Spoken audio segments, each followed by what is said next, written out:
Once again, warm welcome to the afternoon session. It is my particular pleasure to introduce a colleague who does not need an introduction here, of course, Marko Pajević.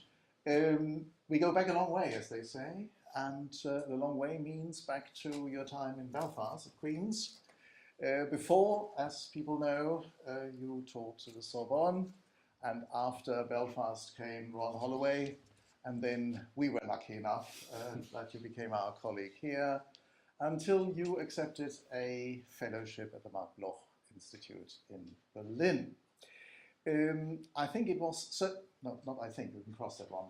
It is certain that you were the colleague who mentioned the name Henri Meschonnic for the very first time to me. And I did not become an addict, but I became very interested in certainly some aspects of Meschonnic's approach to poetics, and some of them we have discussed this morning, and more of that we will hear now from you. Marko has, as colleagues will know, Marko has written extensively, certainly not only on Meschonnic, but also on Paul Celan. That's basically where he comes from in intellectual terms. Celan's poetry, or rather poetology, with a major monograph on the subject, and he then moved towards poetological anthropology, which resulted in a major study published in 2012.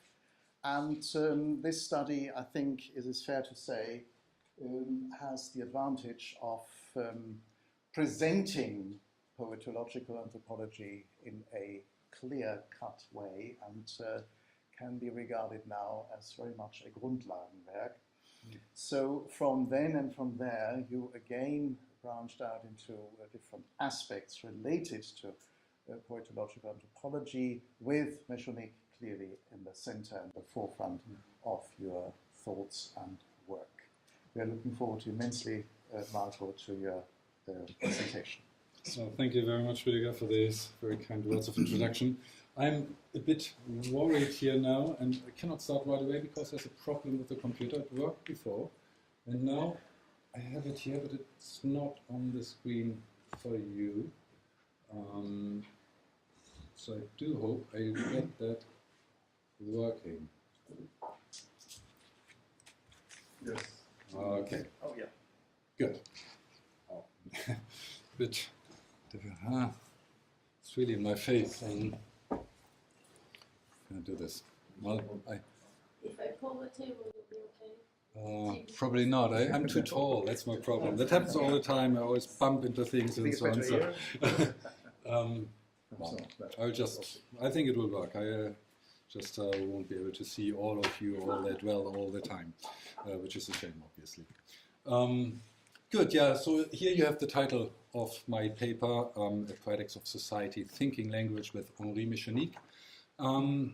What I'd like to do is to ask what is at stake with the Poetics of Society here with Meschonnic. So by systematically establishing Henri Meschonnic's Poetics of Society, I'd like to explore the connection between a theory of language and a theory of society.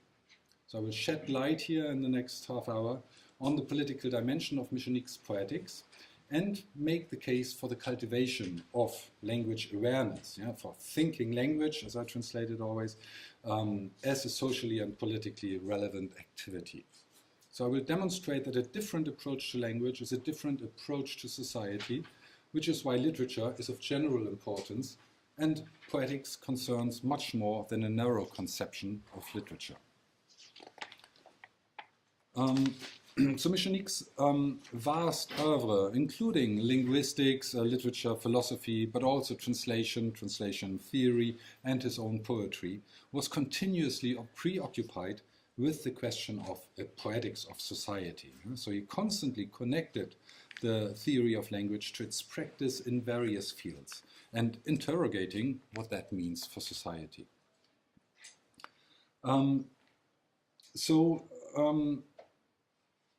In this respect, the title of a short text published in 2005 is very telling. So it is Realism, Nominalism, the theory of language is a theory of society. And I will base my, my paper around this short text. So with this, he refers back to the debate on realism and nominalism, admitting that this might seem completely outdated, dusty and museum-like, he says. But this is a debate dating back to antiquity with its apogee in medieval scholastics. So Meschonnic, however, claimed a vital importance for these terms, realism and nominalism, when it comes to think the interaction of language, ethics, and politics, that is, for a poetics of society. So they are indeed omnipresent, he stated, albeit without people being aware of it. So what are these terms about? So the problem of universals goes back to Plato's theory of ideas, that is, the existence of universal properties. A table, for instance, can take various forms. You're familiar with this example, of course. It can be built of various materials, etc. But everybody has an idea of what a table is generally. So Plato believed that something like an essential table exists on its own, as the truth of tableness, if you want to, even though humans can only see individual forms of it. Realism then, sorry, I have to, Realism then is a position believing in the existence of such abstract entities, and the existence of universals ante res, that is, before the things. So nominalism then represents the opposing position, believing that all general concepts are abstractions created by humans. For them, there is consequently no essential table as such. Table is a term to designate a group of objects. Only the individual objects are real for the nominalists. The debate is, of course, much more sophisticated and differentiated, in some ways still ongoing, actually. But we need not go into the details here. What matters for our issue, in my view, is that institutions and authorities have an interest somehow in the existence of essential objects, because they do increase their authority. If there exists the one true thing or idea, then the one with the power to define it detains the truth. So it's a question of power and truth again. We mentioned that this morning. So this is a metaphysical basis of the world. If, on the other hand, the starting position is individual objects and humans agreeing on grouping them under certain terms, then we are dealing with an historical approach to the world. Concepts and terms are subject to change, and everybody participates in these processes. It's not astonishing, by the way, that the medieval church struggled to admit the nominalist position, and that modern science and democratic ideas are based on nominalism. So nominalism led to a shift in paradigm. Instead of the principle of deduction of the specific case from an accepted dogmatic position, it is now rather the induction from the specific empirical fact that leads to a general insight. So,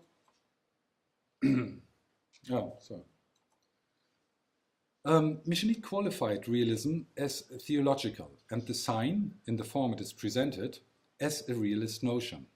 So the sign is the enemy in Meschonnic's theory of language. We all know that. Constant struggle. So even though he recognized its existence and admitted that there is no way around the sign, he considered that the sign pretended to be all of language, and he revolted against this state of affairs. So for him, the sign is only one representation of language, one perspective in history amongst other options, and one which, in its hegemonic and omnipotent claim, keeps us from fully thinking language. So according to Meschonnic, Saussure's presentation of the sign, consisting of signifier and signified, has always been misinterpreted in favor of a binary notion, where the signified is a real thing and the signifier occupies a secondary position. In Saussure, however, the signifier cannot be separated from the signified. The split into signifier and signified, the latter being considered to be the real thing, the political, whereas the signifier is considered to be merely the technical, material means of coming to grips with it. That results in the opposition, of course, of content and form, or of sense and sound, which is for Meschonnic at the basis of many problems. So that's what he fights against with everything he does, more or less. So evidently, hardly any literary scholar or linguist would nowadays explicitly defend a distinction between content and form. Nonetheless, elements of this prevail, and Saussure's own metaphor of le fleuve de la langue, the stream of language, has hardly been taken into account in the history of linguistics. So the sign, argued Meschonnic, looks at language as discontinu, as this discontinuum. It splits up the stream of language and reduces language to a means of expressing something else. So the signified, however, does not equal the meaning of the sign, Meschonnic insists. There's more to meaning making than the meaning of words. Or rather, we have to have a wider notion of meaning. And this is why Meschonnic was at war with what he called la pensée du signe, sign thinking, and hermeneutics. For him, the sign stands for the discontinuity of signifier and signified, and that is of great damage and represents an obstacle to thinking life and society. So it is against this conception of the sign that he developed his theory of rhythm and of the continuum. Meschonnic basically considered language to be language in movement, the flow of language in its continuum. The logic of the sign breaks this continuum. Rhythm, on the other hand, refers to the whole, to language in its continuum, which Meschonnic defines as the living in its history. So I've discussed that elsewhere and published an article on this poetics, poetology, so I can't really go into the detail here, but I would like to point at least to one aspect he referred to also in connection with the issue of realism and nominalism, and which is actually at the basis of his language theory. And that is the discourse in the Bible. In Hebrew, of course, that is crucial. That allows us to free ourselves from realism in the sense of an essentialism, and of its damaging political effects. So paradoxically, for Meschonnic, it is the Bible that de-theologizes our language and our thinking. This is because Meschonnic did not consider le biblique, the biblical, as a holy text, he says, but as un fonctionnement, a way of functioning. So this functioning of the Bible is nominalist and at the extreme opposite of the essentializing logical realism. So he says the biblical, and you see, I always,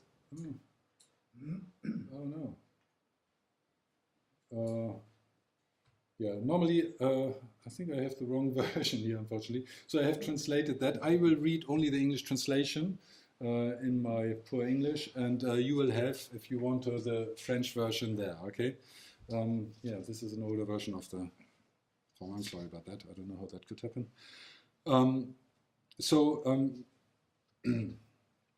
I read the translation. The biblical, I see it as a major opposing force of the sign and its theologization of language, in its generalized dualism, its anthropology of totality that opposes form to content, effect to concept, language to life. So Meschonnic often said that he developed his language theory due to his experience of translating the Bible. He also called the Bible the theoretical lever to transform the entire thinking language. So one could say with some justification that throughout his life, he pursued the goal of reintroducing the biblical, that is, the functioning of the Hebrew language, into Western thinking. And that forces then the question, what is this particularity of the biblical functioning as he presents it? So biblical Hebrew is organized by a complex system of rhythmic accents, the ta'amim, so singular as ta'am, constitutive of the verses, and which leads to a generalized rhythmization of language. Meschonnic calls this a parable of his notion of corps langage, language, body, because ta'am actually means the taste of what is in the mouth, the savor. And the savor is the reason for what is said. So the reason is also a translation for that. And this confirms the physicality of language dear to Meschonnic. He aims for a generalized ta'amization of thinking language and thus of thinking altogether. The system of accents creates connections within the text that are constitutive of meaning, thus manifesting a serial organization of the movement of speech, which the sign cannot account for. This means for Meschonnic that the Bible imposes to think differently and to hear what the sign is unable to hear. Because it is completely organized by the ta'amim, the plural of ta'am, taste and reason. Because of that, yeah. So the consideration of this ta'amization would be the linguistic and poetic detheologization. So when it comes to the political detheologization, that's difficult, Meschonnic gave examples for the formation of certain abstract nouns in Hebrew to demonstrate the nominalist functioning of thinking in Hebrew, which is particularly symbolic of the presence of thinking, he said. So one recurrent example is the formation of the word for life, hayim, the plural masculine of hay, which means alive or living. Meschonnic concluded that in the biblical, life is first of all the living. This confirms for him the nominalist attitude. It is not an abstract, essentialized idea that primes, but the individual comes first, and one can induce larger ideas from him or her. Life is necessarily that what is done by a living person. Another example for language functioning in this way would be the word for youth, neorim. It's a plural masculine of na'ar, a young man. So again, it is the individual which forms the first term, and the general term derives from it. So this is a way of thinking which does indeed have an impact on the way we conceive of the world. This is why this conception of language is of importance for ethics and politics. It is why the term poetics of society makes sense. When Meschonnic speaks of the political in this context, he does not refer to politics directly, nor to an isolated notion of politics, but he sees the reciprocal interaction of the political with the ethical and with language, opposing a splitting up of the different aspects of society. So thinking this interaction is crucial in order to think human life. Meschonnic offered another key example for the difference of the realist and the nominalist attitude manifest in language, and that's the notion of humanity. I'm really sorry, they don't match perfectly now because I have changed them and somehow I downloaded the wrong one here. Well, we will manage somehow. Well, we come to that later, I'm sorry. The notion of humanity was actually at the heart of the medieval debate on realism and nominalism. So he summarized the opposing positions in the following way. He said, from a realistic viewpoint, humanity exists and humans are fragments of this humanity. From the nominalist viewpoint, individuals exist and humanity is an ensemble of these individuals.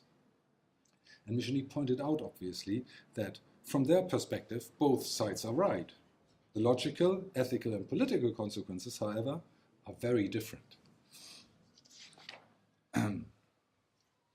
So the key term here is the point of view, perspective.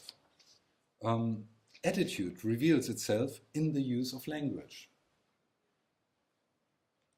An awareness of the functioning of language consequently abolishes the idea of a truth that is merely communicated in language, independently of language, and even of the notion of truth as an outer, independent fact altogether, in favor of a conception of an individual truthfulness and commonly accepted, historically determined ideas, subject to change. Meschonnic was cautious, however, and explicitly opposed the confusion between individual and individualism, the latter often being represented as a destruction of Western society. This idea is part of a realist approach to humanity and society and belongs rather to theology than to sociology, Meschonnic claims. So there's no contradiction, in his view, between the individual and the social. On the contrary, the social builds on this individualism. So for him, clearly, all totalitarians are realist, he says, as is racism.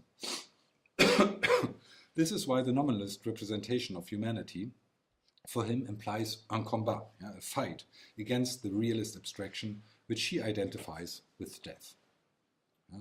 He says, realism produces blocks by giving reality to an abstraction. In this way, the realism of language is a danger and an enemy to leading a human life. So with this human life, in vie humaine, he refers to Spinoza, who defined human life as not only determined by blood circulation and other things shared with all animals, but mainly by reason, true virtue, and the life of the mind, as Spinoza said.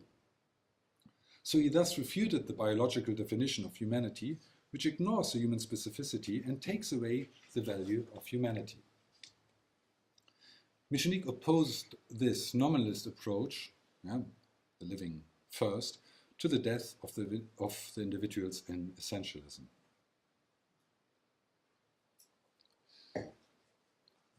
An important consequence of this theory is that it establishes another way of thinking the universal.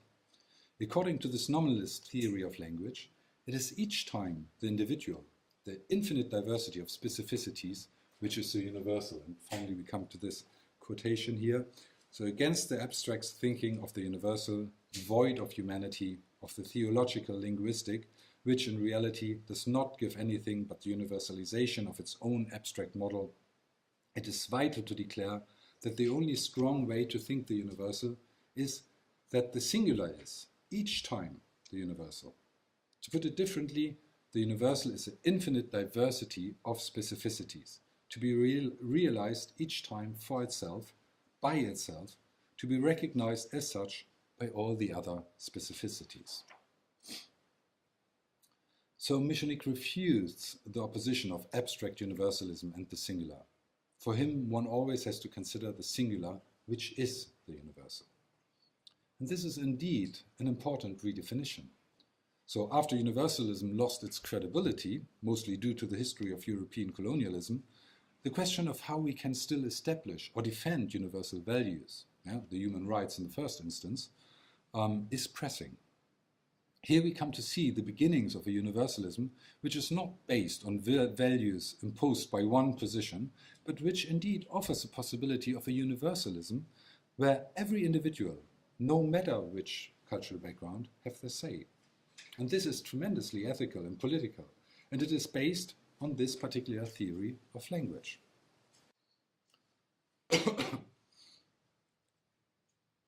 Sorry.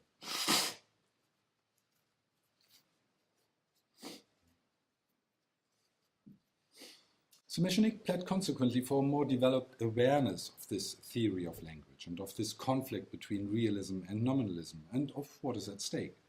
So this is of utmost importance since, he says, he says, language makes of us marionettes if one does not think it in all its effects on society. Of course, propaganda and ideology, that is realism, have an interest that people do not think about this.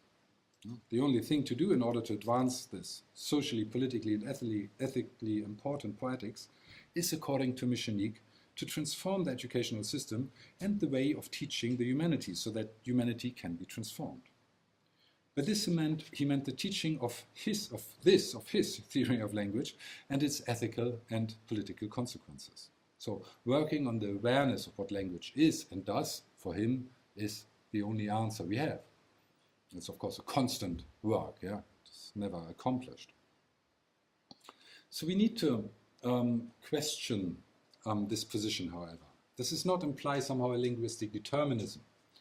Are we then, who are no Hebrew native speakers, or more generally, who are conditioned by our language, as we all are, condemned to think essentialistically? Does this position represent a linguistic determinism or not? So this is clearly, for Meschonnic, not the case. Wilhelm von Humboldt, one of his most important references, stressed that there are always two forces in speech. On the one hand, there is a force of conventional language on which every speaker necessarily depends in order to make themselves understood. But on the other hand, there is also the force of the individuality each speaker represents against these conventions when speaking. So that means that each real moment of speech is a renegotiation between convention and transgression. And also Meschonnic's other main linguistic reference, Emile Benveniste, gives a clear answer to this objection. It is not the language itself that favors or hinders the activity of the mind, but rather the capacities of the individual and the general cultural conditions. So it is consequently true that our thinking is identical with our language, but with langage, not with langue. It all depends on what we make of our national language in each moment of speech, parole, and there we dispose of infinite options. So the qualities attributed to a language are always in the subject that is speaking each moment. So even though, of course, the tradition of thought and a culture facilitates certain ideas and obstructs others, but still the subject primes. So, but these things are only to a very small degree linguistic issues, yeah, in a narrow sense. Language has to be considered historically and culturally. That is the main point. Another counterforce against determinism is plurilingualism, as follows logically from what has been said before. Yeah? As each language constitutes a Weltansicht, yeah, the worldview, to use Humboldt's famous term, thinking is in another language relativizes any essentialist language notion and makes the nominalist position evident. Another example, or other examples given by Meschonnic imply that essentialism is not a question of language in the sense of national languages, yeah? So langue, but rather a question of the use of language, langage. He mentioned the use of the black, the Jew, women, where the ethical and political implications are obvious, noting that, of course, the singular and the plural can both demonstrate here the essentialist perspective. He summed up the realist attitude as follows.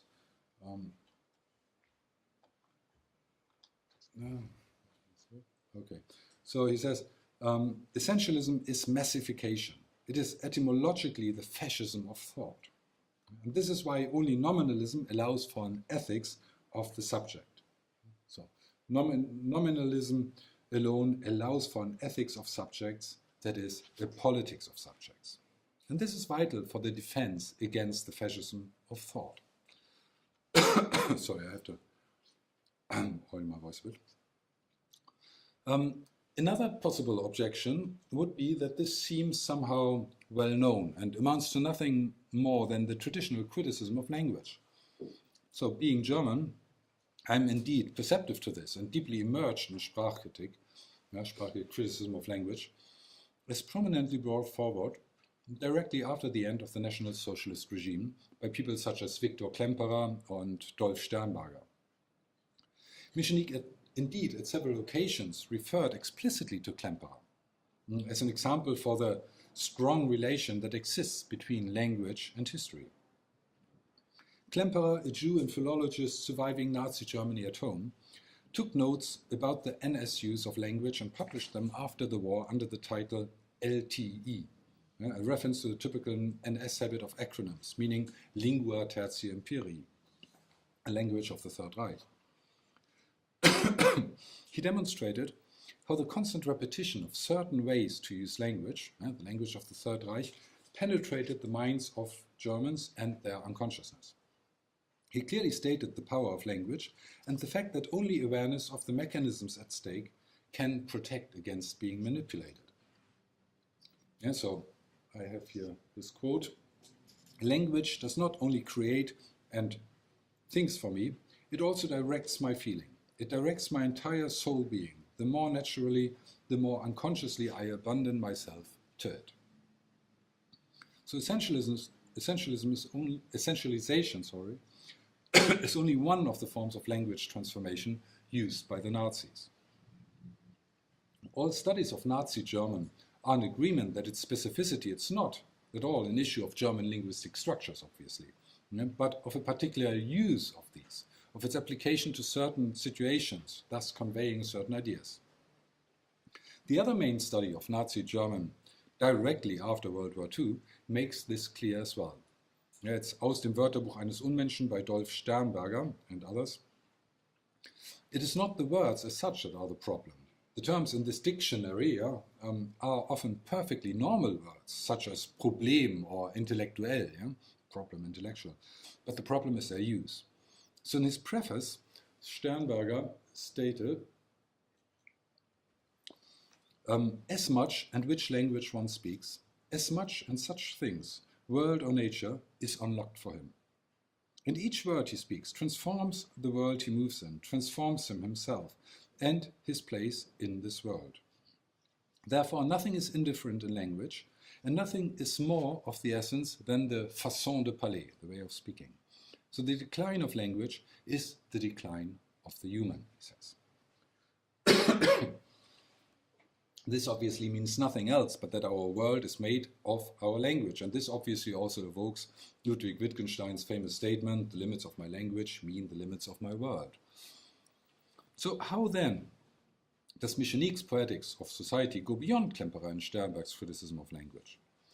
In his conviction about the importance of language and a critical attitude towards its use, as well as in its social, ethical and political motivation, Meschonnic can indeed be compared to these thinkers. Continuing this criticism of language is, in my view, no sign of weakness in any case. On the contrary, it is a constant crucial task and obligation in order to not get swept away by an essentializing use of language. Sternberger formulated quite dramatically, but not less correctly so, that the destiny of humankind depends on it. However, in Meschonnic, this poetics of society is intrinsically linked to and actually part of his theory of language, which is incomparably more developed than Klemperer's or Sternberger's, and which comports a whole range of consequences for our outlook on various aspects of life, and on life generally. And of course, in Sternberger and Klemperer, there are also other issues. They tend themselves to be a little bit essentializing, and I think there's a much more developed awareness in Meschonnic. But still, the general approach is probably quite important for him as well. So in Meschonnic, this impetus precisely leads to real poetics of society and of life. There's no room in this framework to develop now this theory of language sufficiently. I have done that elsewhere, as I said. But I would like anyhow at least to touch on two elements which are key to our issue of a poetics of society. And these are the notions of subject and poetics. So, just go on. As early as 1977, Meschonnic published an article with the title Langage, Histoire, une même théorie. So the starting point for his thesis on the identity of the theories of language and of history is the subject. He claimed that the theory of language implies a theory of the subject, and the theory of the subject in turn implies a theory of society. We've heard that this morning already.